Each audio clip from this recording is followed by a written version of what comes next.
भाजपचे नेते परिणय फुकेजी आहे. परिणय भाऊ, मुंबईमध्ये ठाकरे बंधूंचं जागा वाटप ठरलेलं आहे. दोन्ही ठाकरे बंधू एकत्र आले. महायुतीला काय वाटतं महायुतीच्या नेत्यांना? नाही, मी तुम्हाला 100% सांगतो की या दोघांचं एकत्रित येऊन काही फायदा होणार नाही. हे भीतीपोटी एकत्रित आलेले आहे. ज्याप्रमाणे यांचा विधानसभेमध्ये सुपडा साफ झाला, ज्याप्रमाणे आता नगरपंचायत नगरपरिषदेच्या निवडणुकीमध्ये यांचा सुपडा साफ झाला, ते हे एकत्रित येणे साहजिक होतं. आणि कुठेतरी यांचा विकास हा यांचा मुद्दा नाही किंवा मुंबईचा विकास हा विषय नाही, मराठी माणूस हा विकास नाही.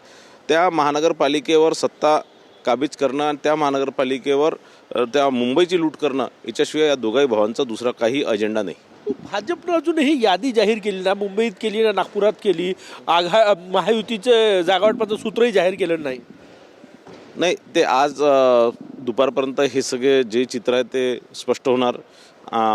युती टिकणार, युती राहणार आणि युती म्हणूनच आम्ही मुंबई महानगरपालिकेची निवडणूक लढणार आहे.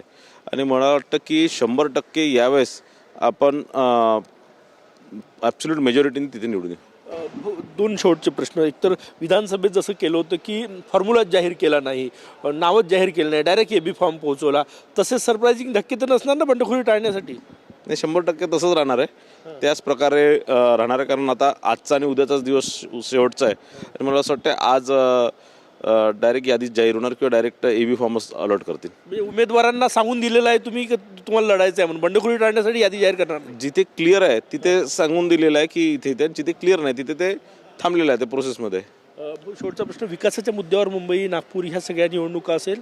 100% विकासाचा मुद्दा, हिंदुत्वाचा मुद्दा, स्थानिक जे विकास नागपूर शहरात झाला, मुंबईमध्ये झाला, तो घेऊनच आम्ही पुढे निवडणुकीला जाणार आहे. खूप खूप धन्यवाद. कॅमेरामॅन सचिन सयामसह गजानन माटे, TV9 मराठी, नागपूर.